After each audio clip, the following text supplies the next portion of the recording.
So guys, जैसा कि हमने पिछले एपिसोड में देखा कि ओगानी ने तोजी की हड्डी की मदद से उसे जिंदा कर दिया था। फुशिगुरु का ओसाका की टेक्निक पता चल गई थी और उसने यूजी के साथ मिलकर ओसाका को हरा दिया था। फिर अब हम यूजी को देखते हैं, वो कर्ज नेल को तोड़ देता है जिससे जादूगरों को रोकने वाला बैरियर हट जाता है। यूजी पूछता है कि हमने तीनों नेल्स को डिस्ट्रॉय कर दिया तो आखिरकार सिर्फ एक ही बैरियर क्यों हटा, बाकी बैरियर अभी भी क्यों बने हुए हैं। फुशिगुरु कहता है कि मुझे लगता है कि उन लोगों ने सिर्फ हमारा वक्त बर्बाद करने के लिए 3 नेल्स को लगाया होगा या तीनों नेल्स से एक बैरियर बनाया होगा। खैर, अब जो भी हो, हमें इनो के पास चलना चाहिए। तभी फुशिगुरु को इनो टावर से नीचे गिरते हुए दिखाई देता है, जिससे फुशिगुरु घबरा जाता है और नुए की मदद से इनो को पकड़ने लगता है, पर नुए इनो को नहीं पकड़ पाता और इनो तेजी से नीचे गिरने लगता है। यूजी इनो को पकड़ लेता है और उसे संभालता है, पर इनो बेहोश था और उनकी बातों का कोई जवाब नहीं देता, जिससे यूजी को काफी बुरा लगता है। ग्रैंडसन ओगामी से पूछता है कि अब मुझे क्या करना चाहिए। ओगामी कहती है कि हम गोजो को केस से नहीं निकाल सकते, इसीलिए तुम नीचे जाकर बाकी जूसु जादूगरों को भी मार डालो। अचानक ग्रैंडसन की बॉडी में कुछ होने लगता है और तोजी उसकी बॉडी पर कंट्रोल कर लेता है।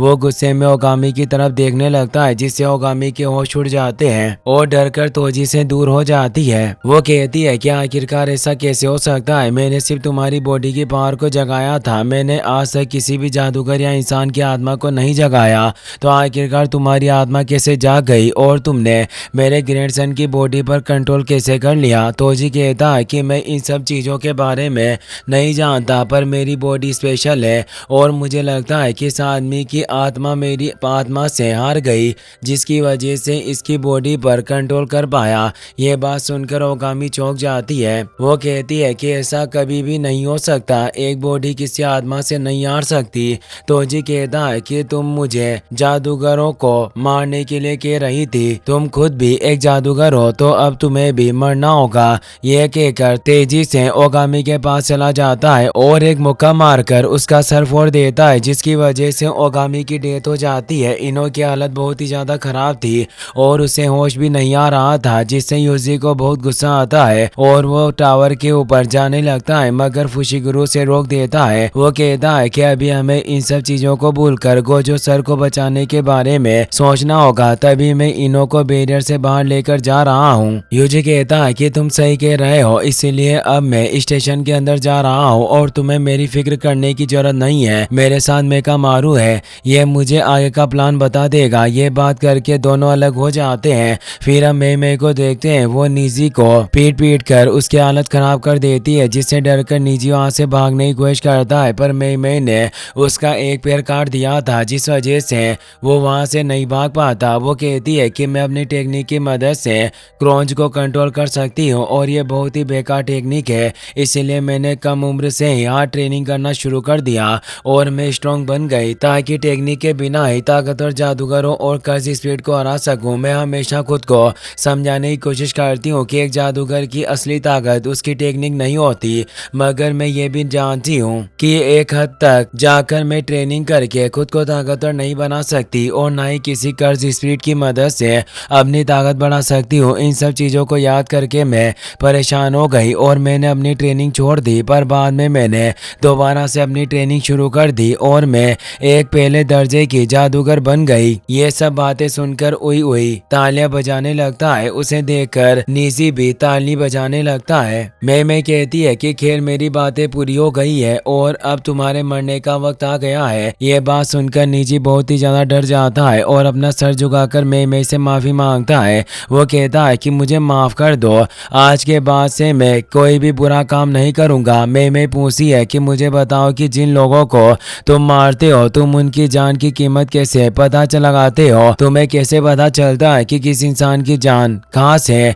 और कौन बेकार है? निजी पर इस बात का कोई जवाब नहीं था, जिस वजह से वो चुप हो जाता है। मैं कहती है कि तुम्हें यह भी नहीं पता है कि तुम जिन लोगों को मारते हो उनकी जान की कीमत क्या है और इसी वजह से तुम हार गए, पर मैं जिन्हें मारती हूँ मुझे उनकी जान की कीमत पता होती है। यह कहकर वो अपनी एक्स से निजी की गर्दन पकड़कर उसे मार देती है। फिर हम माकी को देखते हैं, वो स्टेशन के अंदर इंसान बनी कर्ज स्पीड को मार रही थी। नोबारा अकारी के साथ वहां आता है और माकी को बताता है कि जब अकारी इजीची से बात कर रही थी तो अचानक इजीची के चिल्लाने की आवाज़ आई और उनका फ़ोन कट गया। मुझे लगता है कि उनकी जान खतरे में है। माकी कहती है कि तुम दोनों इजीची के पास जाकर उसे बचाने के बारे में सोचो। यहाँ फ़ोन के सिग्नल्स नहीं आ रहे हैं और हमें सिचुएशन के बारे में कुछ नहीं पता। मैं यहाँ रुककर इन कर्ज स्पिरिट को ख़त्म करती हूँ। तुम दोनों इजीची को ढूंढो। ये बात सुनकर नोबारा और आकारी वहाँ से चली जाती है। माकी सोचती है कि अगर ये दोनों बैरियर के बाहर रहेंगे तो कोई बड़ी मुसीबत आने पर अपनी जान बचाकर यहाँ से दूर भाग सकती है।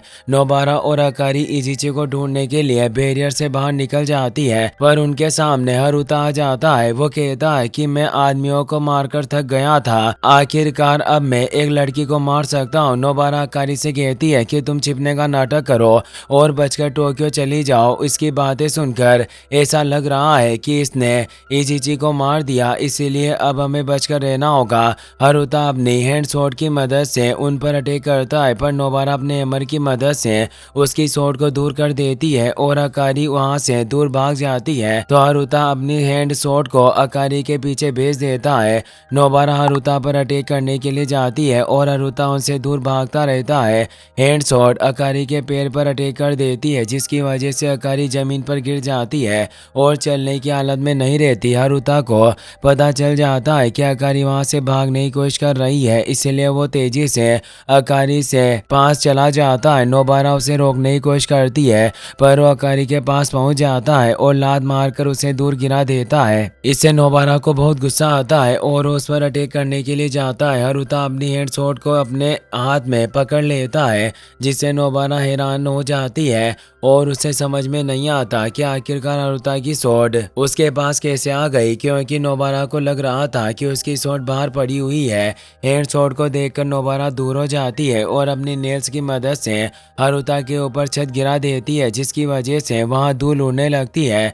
नोबारा आकारी की मदद करने के लिए जाने लगती है, तभी हैंड शॉट नोबारा के मुंह पर एक जोरदार मुक्का मार देती है जिसकी वजह से नोबारा की हालत खराब हो जाती है और उसे चक्कर आने लगते हैं। कुछ वक्त के लिए वो अपने होश में नहीं रहती और अपने घुटनों पर बैठ जाती है। हारुता उसके पास आता है और कहता है कि जब हम पहले मिले थे तब तुम इतनी ताकतवर नहीं थी पर अब तुम्हारी पावर काफी बढ़ गई है, मगर अफसोस की बात है कि मेरी टेक्निक के सामने तुम नहीं जीत सकती। अभी तक मैं खुद अपनी टेक्निक के बारे में पूरी तरह से नहीं जानता हूँ पर अब इन सब बातों का कोई मतलब नहीं है क्योंकि तुम दोनों मरने वाली हो। नोबारा सोचती है कि मुझे इसे अपनी बातों में फंसाना होगा ताकि आकारी यहाँ से भाग सके, उसके बाद मैं किसी तरह खुद को भी बचा लूंगी।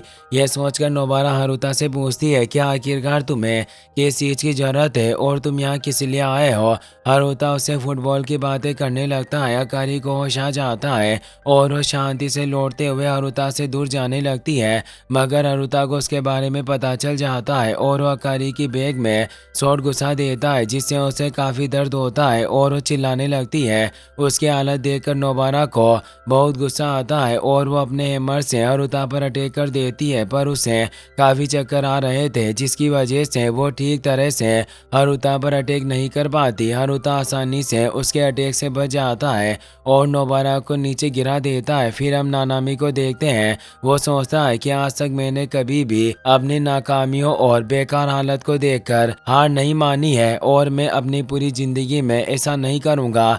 मैं बस उन बुरी चीज़ों से लड़ता हूँ जो हम लोगों को कमज़ोर कर देती है और मैं हमेशा से ही घमंडी रहा हूँ। ये सोचते हुए नानामी बैरियर के बाहर आ जाता है और वहाँ उसे इजीची बेहोश मिलता है। उसे देखकर नानामी को अपने साथी जादूगर हेबारा का मरा हुआ चेहरा याद आता है। नानामी इजीची को उठाकर बैरियर से दूर ले जाता है। रास्ते में उसे काफ़ी असिस्टेंट सुपरवाइजर की डेड बॉडीज मिलती है पर नानामी उन पर ध्यान नहीं देता और इजीची को बैरियर के बाहर छोड़कर स्टेशन के अंदर जाता है। वहाँ नोबारा हारुता से फाइट कर रही थी। नानामी को देखकर हारुता नोबारा को लात मारकर दूर कर देता है और कहता है कि मुझे सूट पहनने वाले लोगों को मारने के लिए कहा गया था और तुमने भी सूट पहना हुआ है तो मैं तुम्हें भी मार सकता हूँ। नानामी अपनी टाई खोलकर अपने हाथ पर बांध लेता है और हारुता की तरफ बढ़ने लगता है। हारुता कहता है कि क्या तुम्हें दिखाई नहीं दे रहा है कि यह लड़की मेरे कब्जे में है, अगर तुमने करीब आने की कोशिश की तो मैं इन दोनों को मार दूंगा। मगर इतने वक्त में आकारी वहां से भाग जाती है जिससे हारुता हैरान हो जाता है। नानामी हारुता के पास आ जाता है और उससे पूछता है कि तुम्हारे कितने साथी हैं और वो सब कहाँ है। हारुता उसकी बात का जवाब नहीं देता और अपनी हैंड स्वॉर्ड से उस पर अटैक करता है, पर नानामी को एक खरोच भी नहीं आती। हारुता उसे लात मारता है मगर इसे भी कोई फर्क नहीं पड़ता और हारुता को ऐसा लगता है कि जैसे वो दीवार में लात मार रहा हो। नानामी पूछता है कि मुझे बताओ कि तुम्हारे कितने साथी हैं और इस वक्त वो कहाँ पर है। हारुता उसकी बात का जवाब देने लगता है, लेकिन तभी नानामी उसे एक जोरदार मुक्का मारकर दूर गिरा देता है, जिससे हारुता की हालत खराब हो जाती है। वो सोचता है कि मुझे ऐसा लग रहा है कि अगर मेरी टेक्निक नहीं होती तो आज मैं जिंदा नहीं बच पाता। ये सोचकर वो वहां से भागने लगता है, मगर नानामी उसके बाल पकड़ लेता है और बार बार उसके साथियों के बारे में पूछता है, पर हारुता को कुछ भी नहीं पता था, जिससे नानामी को बहुत ही ज्यादा गुस्सा आता है और वो अपनी कर्ज एनर्जी का यूज करके उसे पंच मारता है, जिसकी वजह से हारुता की हालत बहुत ही ज्यादा खराब हो जाती है और वो जमीन पर गिर जाता है। उसकी हैंड स्वॉर्ड पीछे से नानामी पर अटैक करने लगती है, मगर नोबारा अपनी कर्ज नेल से स्वॉर्ड को छत में फंसा देती है। नानामी हारुता की गर्दन पकड़कर उसे लटका देता है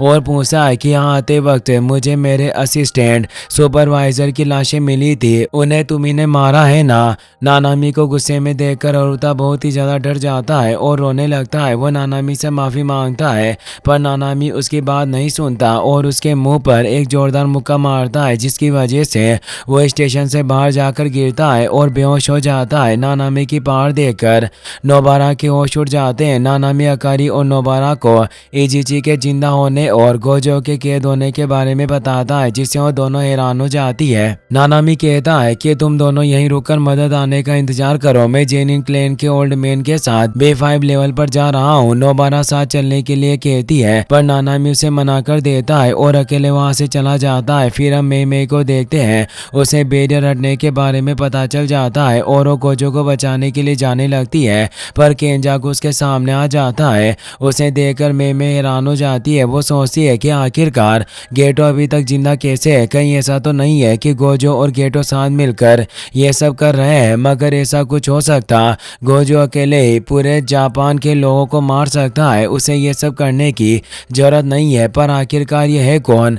ये सोचकर मेई केंजाकू से कहती है कि एक वक्त था जब मैं गोजो से ज्यादा तुम्हारी रेस्पेक्ट करती थी, पर अफसोस की बात है कि अब मुझे तुम्हें मारना होगा। केंजाकू स्पेशल ग्रेड के डिजीज कर्ज स्मॉल पॉक्स दिएती को एक्टिवेट कर लेती है और कहता है कि मैंने अपनी ज्यादातर कर्ज स्पीड पिछले साल इस्तेमाल कर ली है, मगर बाकी बची हुई कर्ज स्पीड बहुत ही ज्यादा ताकतवर है। अगर तुम इसे खत्म करके B5 तक पहुंच गई तो हम दोनों मुकाबला जरूर करेंगे। ये कहकर केंजाकू वहां से चला जाता है। स्मॉल पॉक्स मेई और उरुई को अपने डोमेन में ले जाता है। वो मेई को एक बॉक्स में बंद कर देता है और उसके ऊपर एक बहुत बड़ी चट्टान गिरा देता है। वो काउंट करने लगता है, पर उससे पहले मेई बॉक्स को तोड़कर बाहर आ जाती है। फिर हम म्यूजिक को देखते हैं, वो गोजो को बचाने के लिए B5 पर जा रहा था, पर उसके सामने चोसो आ जाता है। इसी के साथ ये एपिसोड यहीं पर खत्म हो जाता है।